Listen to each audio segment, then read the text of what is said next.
Hello everyone, welcome to bright IQ। तो आज हम लोग पढ़ने वाले हैं जैसे CGL में प्रैक्टिस सेट पेपर 4 का। ये प्रैक्टिस सेट पेपर आपका बहुत ज़्यादा इंपॉर्टेंट है। प्लीज़ वीडियो को बिल्कुल भी स्किप मत कीजिएगा, एंड तक जरूर देखिएगा। इसमें बहुत सारा क्वेश्चन ऐसा है जो आपका बहुत ज़्यादा इंपॉर्टेंट है।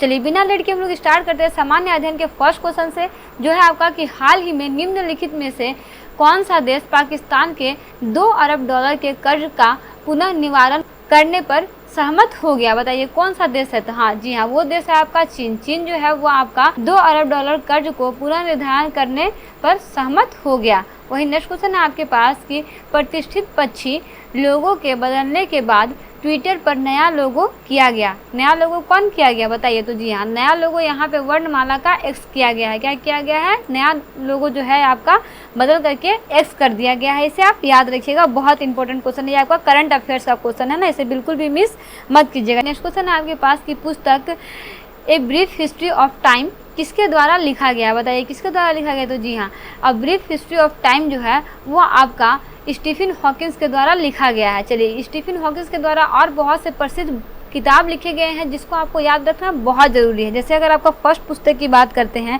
तो यह आपका brief answers to big questions, और दूसरा है आपका द ग्रेट डिज़ाइन, तीसरा है आपका द थ्योरी ऑफ एवरीथिंग, चौथा है आपका the original and fate of the university, और पांचवा है आपका the universe in a nutshell. इस तरह से टोटल आपके 5 किताब जो है इनके द्वारा लिखा हुआ है। ये आपका लेकर के 6 किताब हो गया। वही नेक्स्ट क्वेश्चन है आपके पास कि हाल ही में हुई नियुक्तियों में कौन सुमेलित है? मतलब यहाँ पे जो आपका दिया हुआ है, व्यक्ति दिया हुआ है, उसका संबंध दिया, आपको बताना है कि इसमें से कौन सा संबंध जो है आपका सही है। बताइए। तो जी हाँ, अगर हम लोग यहाँ पे देखते हैं तो इसमें से जितने भी आपके ऑप्शन दिए हुए हैं ना, सारा का सारा जो है वो आपका सही है। वही नेक्स्ट क्वेश्चन है आपके पास कि निम्न में से कौन सा सुमेलित नहीं है? मतलब यहाँ पे आपके पास कुछ सैन्य अभ्यास दिए हुए हैं और उसके देश के नाम दिए, आपको बताना है कि इसमें से कौन सा सही नहीं है। तो जी हाँ, वह है आपका स्लाइनेक्स। स्लाइनेक्स जो है वो आपका, इसको स्लाइनेक्स 22 के नाम से जाना जाता है, जो आपका भारत और सिंगापुर का नहीं है। ठीक है, ये आपका भारत और सिंगापुर देश का नहीं है। ये आपका स्लाइनेक्स 22 जो है वो आपका योद्धा अभ्यास भारत और श्रीलंका नौसेना के बीच जो है वो संपन्न हुआ था। इसे याद रखिएगा। ठीक है, दैट मीन्स इसका सी ऑप्शन जो है करेक्ट आंसर हो जाएगा। वही नेक्स्ट क्वेश्चन है आपके पास कि निम्नलिखित युग्मों में से कौन सा युग्म सुमेलित नहीं है? यहाँ पे आपके पास देश है, उसकी कुछ राजधानी दी गई है, आपको बताना है कि कौन सही नहीं है। तो अगर आप यहाँ पे ऑप्शन नंबर सी में देखिएगा तो यहाँ पे क्या नॉर्वे दिया हुआ है। नॉर्वे की राजधानी जो है आपका बर्लिन नहीं है। नॉर्वे की राजधानी जो है वो आपका ओस्लो है, और इसका मुद्रा जो है वो आपका क्रोन है, याद रखिएगा। जबकि वहीं बर्लिन जो है वो आपकी जर्मन की राजधानी है। बर्लिन किसकी राजधानी है? तो वो आपका जर्मन की राजधानी है। वही नॉर्वे की राजधानी कौन है? तो नॉर्वे की राजधानी ओस्लो है, और नॉर्वे का मुद्रा जो है आपका क्रोन है, इसे याद रखिएगा। वहीं आगे बढ़ते हैं, देखते हैं इसका नेक्स्ट क्वेश्चन जो है आपका कि इनमें से किस देश की मुद्रा रुपये है? ये आपका नया क्वेश्चन हो सकता है। तो बेसिकली इसमें आपका एक देश है आपका सेशेल्स, और दूसरा है नेपाल। ये दोनों देश की मुद्रा जो है वो आपका रुपये है। नेपाल तो पता होगा कि रुपये है, लेकिन शायद आप सेशेल्स नहीं पढ़े होंगे तो आपको पता नहीं होगा, पढ़े होंगे तो जरूर आपको ये पता होगा। ठीक है, वहीं आगे बढ़ते हैं, देखते हैं नेक्स्ट क्वेश्चन कि किस देश के आधिकारिक तौर पर यूनेस्को में पुनः प्रवेश किया है? बताइए किस देश ने किया है? तो जी हाँ, वो देश आपका है अमेरिका। अमेरिका जो है वो आपका यूनेस्को में पुनः प्रवेश किया है। नेक्स्ट क्वेश्चन है आपके पास कि कौन सा सुमेलित नहीं है? मतलब यहाँ पे आपके पास भाषा उनकी लिपि दी हुई है, आपको बताना है कि इसमें से कौन सा गलत है।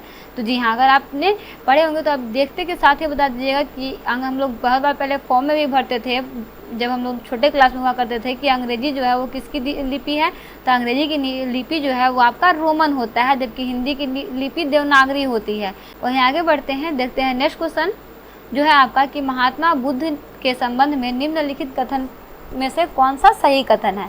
तो देखिए, अगर हम लोग फर्स्ट कथन की बात देखते हैं तो वह है आपका उन्होंने बोध गया में ज्ञान प्राप्त की थी। तो जी हाँ, की थी। वहीं नेक्स्ट आपके पास ऑप्शन है कि उन्होंने बौद्ध धर्म को अस्वीकार किया था। तो जी हाँ, बिल्कुल किया था। उनका जन्म जो है वो कपिलवस्तु में हुआ था। तो जी हाँ, उनका जन्म कपिलवस्तु में हुआ था। और नेक्स्ट है आपका कि उन्होंने आर्य सत्य का प्रचार जो है वो किया था। जी हाँ, बिल्कुल किया था। दैट मीन्स इसका करेक्ट आंसर क्या हो जाएगा? ऑप्शन डी, 1, 2, 3, 4 सारा जो है इसका सही आंसर है ना। वहीं आगे बढ़ते हैं, देखते हैं इसका नेक्स्ट क्वेश्चन जो है आपका कि भारत में आधुनिक शिक्षा प्रणाली की नींव किससे पड़ी है? बताइए किससे पड़ी है? बहुत ज़्यादा इंपॉर्टेंट क्वेश्चन है, इसे बिल्कुल भी स्किप मत कीजिएगा। तो जी हाँ, अगर हम लोग यहाँ पे देखते हैं ना तो आपका भारत में आधुनिक शिक्षा प्रणाली की नींव जो है वो आपका 1835 के मैकाल के स्मारक पर पड़ी है ना। किसके स्मारक पर, तो मैकाले के स्मरण पर पड़ी है। दैट मीन्स इसका बी आंसर जो है करेक्ट हो जाएगा। आगे बढ़ते हैं, देखते हैं इसका नेक्स्ट क्वेश्चन। इसका नेक्स्ट क्वेश्चन है आपके पास कि सूची 1 को सूची 2 से मिलान कीजिए और नीचे दिए गए कूट में सही विकल्प का चयन कीजिए। कूट 1 में आपके पास दिया हुआ है, देखिए क्या क्या दिया हुआ है। यहाँ पे आपके पास दीवाने अर्ज दिया हुआ है। दीवाने अर्ज का संबंध जो है वो किससे है, तो ये आपके जो है वो आपके सेना विभाग से संबंधित है। वहीं दीवाने रिसालत का संबंध किससे है, तो इनका संबंध जो है वो आपका धार्मिक मुद्दों से संबंधित है। और नेक्स्ट आपके दीवाने इंसा का संबंध जो है वो आपका सरकारी पद व्यवहार से है। वहीं आपका नेक्स्ट बच गया दीवाने उजारत, इनका संबंध जो है आपका वित्तीय मामलात से संबंधित है। दैट मीन्स का करेक्ट आंसर क्या हो जाएगा, option D will be a correct answer. अगर आप यहाँ पे देखिएगा ना, अगर आपका एक अगर डी भी पता होता ना तब भी आप इस आंसर को करेक्ट कर सकते थे, क्योंकि यहाँ पे डी का 4 जो है, अरे सॉरी ए का 4 जो है सिर्फ एक में दिया हुआ है, बाकी किसी में नहीं दिया हुआ है। तो इस तरह से भी क्वेश्चन आ सकते हैं। कभी कभी ऐसा होता है कि सिर्फ आपका एक जो है वो आपका सिर्फ ऑप्शन के अकॉर्डिंग मैच करेगा, बाकी सब आप अपने आप ही देख लीजिएगा, क्योंकि आपका फर्स्ट जब मैच करे तो बाकी सब में तो फिर देखने का ज़रूरत ही नहीं है, ये तो आंसर ऑलरेडी बन गया। चलिए आगे बढ़ते हैं और देखते हैं इसका नेक्स्ट क्वेश्चन जो है आपका कि सूची 1 में आपका 1857 के विप्लव के नायक का नाम दिया हुआ है और दूसरे में आपका उनके कार्य क्षेत्र दिया हुआ है। आपको बताना है कि ये जो है वो किस में मैच करेगा, ठीक है। तो देखिए अगर हम लोग यहाँ पे देखते हैं ना तो आपका ख्वाब खां दिया हुआ है। ख्वाब खां का क्षेत्र जो था, उनका कार्य क्षेत्र दिल्ली था। वहीं मौलवी अब्दुल्ला का जो कार्य क्षेत्र था वो आपका अवध था, ठीक है। और कुंवर सिंह का जो कार्य क्षेत्र था वो आपका आरा था। और नाना साहब का कार्य क्षेत्र जो था वो आपका कानपुर था। दैट मीन्स का करेक्ट आंसर क्या हो जाएगा, अगर आप यहाँ पे ऑप्शन में देख पा रहे होंगे तो आपका सी जो है इसका करेक्ट आंसर जो है वो हो जाएगा। दैट मीन्स सी आपका इसका करेक्ट आंसर हो जाएगा। इस तरह का क्वेश्चन आपका एग्जाम में कम से कम 2 से 3 क्वेश्चन पूछेगा, इसलिए जितने सेट से मैं आपको इस तरह का क्वेश्चन करवा रही हूँ ना, उसे प्लीज़ बिल्कुल भी स्किप मत कीजिएगा। इस तरह के क्वेश्चन को आप बहुत अच्छे से ज़रूर स्टडी कर लीजिएगा, ठीक है। वहीं आगे बढ़ते हैं, देखते हैं इसका नेक्स्ट क्वेश्चन जो है आपका कि सूची 1 को सूची 2 से सुमेलित कीजिए और सूचियों को नीचे दी गई कूट का प्रयोग करते हुए सही उत्तर का चयन कीजिए। कुछ नाम दिया हुआ है, उसका स्थापना बताना है कि इसकी स्थापना कब हुई थी। जैसे अगर हम लोग यहाँ पे देखते हैं द रेगुलेटिंग एक्ट 1773, इसकी स्थापना सुप्रीम कोर्ट की स्थापना, इस समय में किसकी स्थापना हुई थी, तो वह है आपका सुप्रीम कोर्ट की स्थापना हुई थी। नेक्स्ट आपके पास है भारतीय परिषद अधिनियम 1909, इसमें किसकी स्थापना हुई थी, तो वह है आपका सांप्रदायिक निर्वाचन मंडल का आरंभ हुआ था। और भारत सरकार अधिनियम 1919, सभी को पता होगा ये, इसमें क्या था आपका द्वैत शासन का प्रारंभ जो है वो हुआ था। वहीं भारतीय सरकार अधिनियम 1935 के तहत क्या था कि आपका प्रदेश के स्वायत्त सत्ता के लिए प्रावधान जो है वो आपका पारित किया गया था। दैट मीन्स इसका करेक्ट आंसर क्या हो जाएगा, ऑप्शन बी ना, ऑप्शन बी इसका करेक्ट आंसर हो जाएगा। देखिए यहाँ पे मैच कर रहा है, ये इसका करेक्ट आंसर हो जाएगा। चलिए आगे बढ़ते हैं, देखते हैं इसका नेक्स्ट क्वेश्चन। तो इसका नेक्स्ट क्वेश्चन है आपके पास कि इन व्यक्तियों में से कौन एक कैबिनेट मिशन का सदस्य नहीं है। जो कैबिनेट मिशन का सदस्य नहीं है वो आपको बताना है ना। देखिए अगर आप यहाँ पे देखिएगा तो कैबिनेट मिशन का सदस्य जो नहीं है वो है आपके विलियम वुड। विलियम वुड जो है वो आपके कैबिनेट मिशन के सदस्य नहीं है। तो अगर हम लोग बात करते हैं कैबिनेट मिशन का, तो कैबिनेट मिशन जो है जो आपका मार्च 1946 में भारत पहुंचा था। इनके बेसिकली 3 सदस्य थे। स्टेफर्ड क्रिप्स जो था वो आपका अध्यक्ष था बोर्ड ऑफ ट्रेंड का। वहीं आपका नेक्स्ट था आपका पैथिक लैरेंज जो थे वो आपके भारतीय सचिव थे। वहीं आपके नेक्स्ट से आपके पास एबी अलेक्जेंडर कौन था, तो ये आपका नौसेना मंत्री था ना। वही नेक्स्ट क्वेश्चन है आपके पास कि निम्नलिखित में से किस निकायों का संबंध जो है वो संविधान में उल्लेख नहीं है। मतलब यहाँ पे कुछ ऐसा भी चीज़ है जो कि आपका संविधान में उल्लेख नहीं है। चलिए इसके बारे में विस्तार से समझते हैं। अगर हम लोग यहाँ पे देखते हैं तो भारतीय संविधान में बेसिकली राष्ट्रीय विकास परिषद का योजना आयोजन व क्षेत्रीय परिषद का उल्लेख जो है वो नहीं किया गया है। दैट मीन्स इसका करेक्ट आंसर क्या हो जाएगा, ऑप्शन डी इसका करेक्ट आंसर हो जाएगा कि इसमें से किसी भी चीज़ का जो है इसमें उल्लेख नहीं किया गया है ना। चलिए आगे बढ़ते हैं, देखते हैं इसका नेक्स्ट क्वेश्चन जो है आपका कि सूची 1 को सूची 2 से सुमेलित कीजिए तथा नीचे दिए गए कूट की सहायता से सही उत्तर का चयन कीजिए। आपके पास सूची 1 में संस्था दिया हुआ है और उसका सूची 2 में आपका अनुच्छेद दिया हुआ है। पहला अगर हम लोग यहाँ पे देखते हैं भारत का नियंत्रक एवं महालेखा परीक्षक, जिसका अनुच्छेद किस में है, तो ये आपका अनुच्छेद 148 में है। वही आपका वित्त आयोग जो है इसका अनुच्छेद किस में है, तो ये आपका वित्त आयोग जो है वो आपका अनुच्छेद 280 में है। और आपका प्रशासनिक अधिकरण का वो आपका अनुच्छेद 323A में दिया हुआ है। और आपका संघ लोक सेवा आयोग जो है वो आपका अनुच्छेद 315 में दिया हुआ है। दैट मीन्स इसका करेक्ट आंसर क्या हो जाएगा। तो अगर हम लोग यहाँ पे देखते हैं तो डी का 1 जो है पीछे से सिर्फ 1 में दिया हुआ है। यहाँ पे ए का 3 ए में भी है, सी में भी है, लेकिन आपका डी का 1 जो है सिर्फ यहाँ पे सिर्फ 1 में दिया हुआ है। दैट मीन्स ए जो है इसका करेक्ट आंसर हो जाएगा। अगर आपको सबका आंसर नहीं भी आ जाए तो आप इसमें कोशिश कीजिएगा कि फर्स्ट और लास्ट वाला देख लीजिएगा मैच करके। अगर आपको मैच करने आता होगा तो आप पुट के अनुसार बहुत आसानी से क्वेश्चन को बना सकते हैं। इस तरह के क्वेश्चन में गलती होने का बहुत कम गुंजाइश होता है ना। चलिए आगे बढ़ते हैं, देखते हैं इसका नेक्स्ट क्वेश्चन जो है आपका कि सूची 1 को सूची 2 से सुमेलित कीजिए और सूचियों के नीचे दिए गए पुट का सही उत्तर का चयन कीजिए। सूची 1 में आपके पास समितियाँ दिया हुआ है और सूची 2 में आपके पास सुझाव दिया हुआ है। चलिए एक एक करके बात करते हैं। तो अगर यहाँ पे देखते हैं हम लोग बलवंत राय मेहता का, तो बलवंत राय मेहता का संबंध जो है आपका त्रिस्तरीय पद्धति से है। आपका अशोक मेहता का संबंध जो है आपका द्विस्तरीय पद्धति से है। ठीक है, वही नेक्स्ट आपके पास एमएस सिंघवी का संबंध जो है वो आपका स्थानीय स्वशासन पद्धति से है। और जीबी के रॉय का संबंध जो है आपका प्रतिनिधित्व के तरीकों में सुधार से है। ठीक है, दैट मीन्स करेक्ट आंसर क्या हो जाएगा, ऑप्शन सी। देखिए यहाँ पे ऑप्शन सी मैच कर रहा है ना, तो ऑप्शन सी जो है इसका करेक्ट आंसर हो जाएगा ना। इसमें आपको 2 ऑप्शन एनी हाउ याद करना ही पड़ेगा, चाहे आगे से देखिए चाहे पीछे से देखिए, है ना।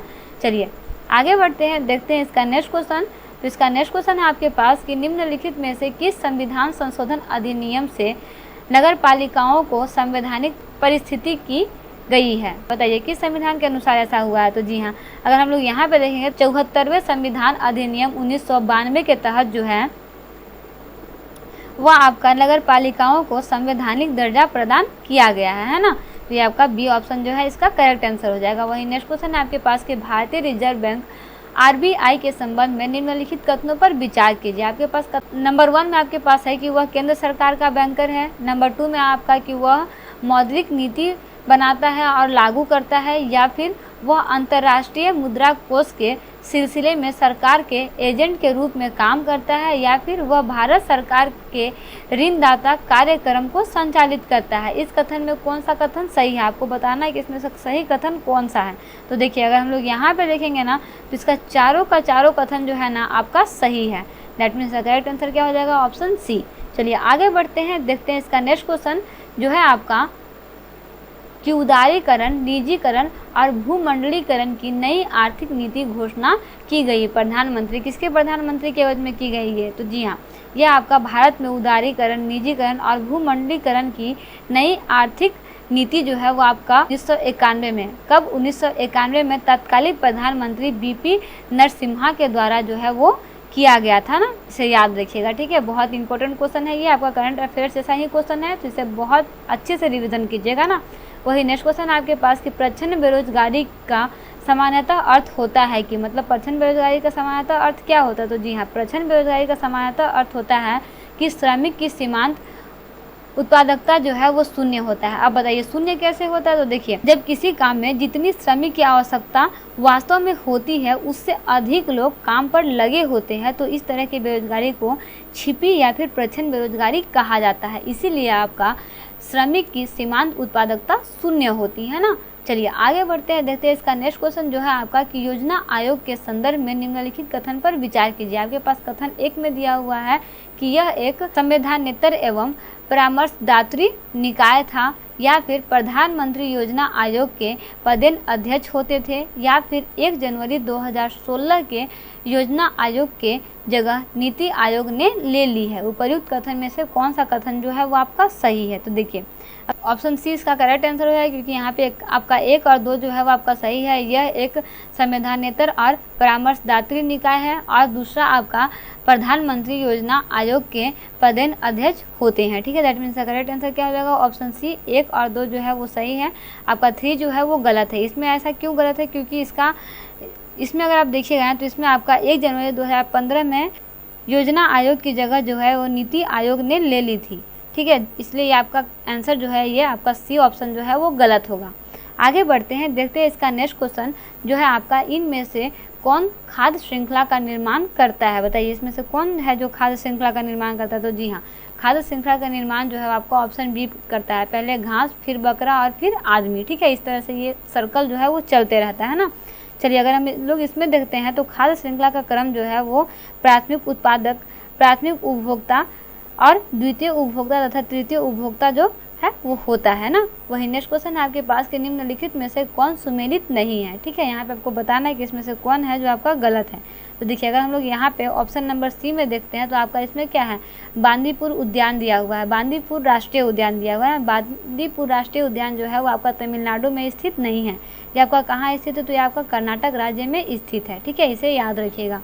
वही नेक्स्ट क्वेश्चन आपके पास कि कर्क रेखा निम्नलिखित में से किस राज्यों से होकर गुजरती है, और इसके पास आपके पास कूट दिया हुआ है, आपको इसमें टिक करना है, बताना है। ठीक है, तो अगर हम लोग यहाँ पे देखते हैं तो कर्क रेखा जो है ना वो आपका भारत के टोटल 8 राज्यों से होकर गुजरती है। बताइए कौन कौन सा है। गुजरात है, राजस्थान है, मध्य प्रदेश है, छत्तीसगढ़ है, झारखंड है, पश्चिम बंगाल है, त्रिपुरा है और मिजोरम है। यहाँ पे आपके पास सही ऑप्शन जो है, गलत ऑप्शन जो है आपका मध्य प्रदेश है। यहाँ पे उत्तर प्रदेश है ना, उत्तर प्रदेश यहाँ पे क्या होना चाहिए था, मध्य प्रदेश होना चाहिए था। दैट मीन्स करेक्ट आंसर जो है वो क्या हो जाएगा, ए हो जाएगा ना। 1, 2, 4 जो है वो आपका सही है ना। चलिए आगे बढ़ते हैं, देखते हैं इसका नेक्स्ट क्वेश्चन जो है आपका कि सूची 1 को सूची 2 से मिलान कीजिए और नीचे दी गई कूट के सही उत्तर का चयन कीजिए। देखिए आपके पास सूची 1 में भारत के राज्य दिए हुए हैं और सूची 2 में आपका सबसे ऊंची चोटी दिया हुआ है। बिल्कुल देखते के साथ ही आप बता दीजिएगा, क्योंकि आपको पता है कि तमिलनाडु की सबसे ऊंची चोटी को क्या बोलते हैं, तो इसको डोडा बेटा चोटी बोलते हैं। ये हम लोग प्रैक्टिस सेट पेपर 2 में पढ़े। देखिए क्वेश्चन बहुत तरह से आपके पास घुमा फिरा के क्वेश्चन दिया है, इसीलिए मैं आपको बोल रही हूँ कि जो मैं आपको 10 सेट करा रही हूँ ना, अगर आप इन 10 सेट को अच्छे से कंप्लीट कर लीजिएगा तो यकीन मानिए आप उसके बाद जो सेट को उठा के पढ़िएगा ना, मैक्सिमम क्वेश्चन जो है ना आप सॉल्व कर पाइएगा। ठीक है, देखिए वही राजस्थान जो है, राजस्थान की ऊंची चोटी का नाम क्या है, तो वह है आपका गुरु शिखर चोटी। नागालैंड की सबसे ऊंची चोटी क्या है, तो वह है आपका सारामती चोटी। और आपका मध्य प्रदेश की सबसे ऊंची चोटी कौन सी है, तो वह है आपका धूपगढ़ चोटी ना। दैट मीन्स ऑप्शन में टिक कीजिए। देखिए इसका करेक्ट आंसर क्या हो जाएगा, तो जी हाँ, ऑप्शन के अकॉर्डिंग इसका करेक्ट आंसर क्या हो जाएगा, तो वह है आपका option number D. Option number D इसका क्या हो जाएगा, करेक्ट आंसर हो जाएगा। ठीक है, चलिए आगे बढ़ते हैं, देखते हैं इसका नेक्स्ट क्वेश्चन जो है आपका कि निम्नलिखित में से कौन सी नदी एस्चुअरी नहीं बनाती है। बताइए एस्चुअरी बनाती है नहीं बनाती है, आपके पास दिया हो। तो देखिए जो एस्चुअरी नहीं बनाती है ना वह है आपका महानदी। महानदी जो है वो आपका डेल्टा का निर्माण करती है। वहीं आपका नर्मदा नदी हो गया, ताप्ती नदी हो गया और मांडवी नदी हो गया, ये सारा आपका एस्चुअरी का निर्माण जो है वो करती है। दैट मीन्स करेक्ट आंसर क्या हो जाएगा, ऑप्शन डी ना। वही नेक्स्ट क्वेश्चन आपके पास कि निम्नलिखित में से किसे जंगल की आग कहा जाता है। बताइए बहुत ज़्यादा इंपॉर्टेंट क्वेश्चन है ये, इसको बिल्कुल भी मिस मत कीजिएगा। घुमा फिरा के क्वेश्चन आपके पास दिया हुआ है, आप यकीन नहीं कीजिएगा कि ये क्वेश्चन आपका क्या निकल करके आने वाला है।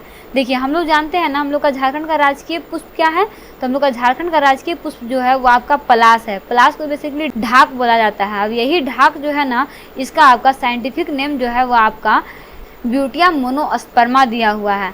और इसी ब्यूटिया मोनोस्पर्मा को जंगल के आग के नाम से जाना जाता है। सोचिए आपके पास क्वेश्चन कितना घुमा फिरा के दिया हुआ है।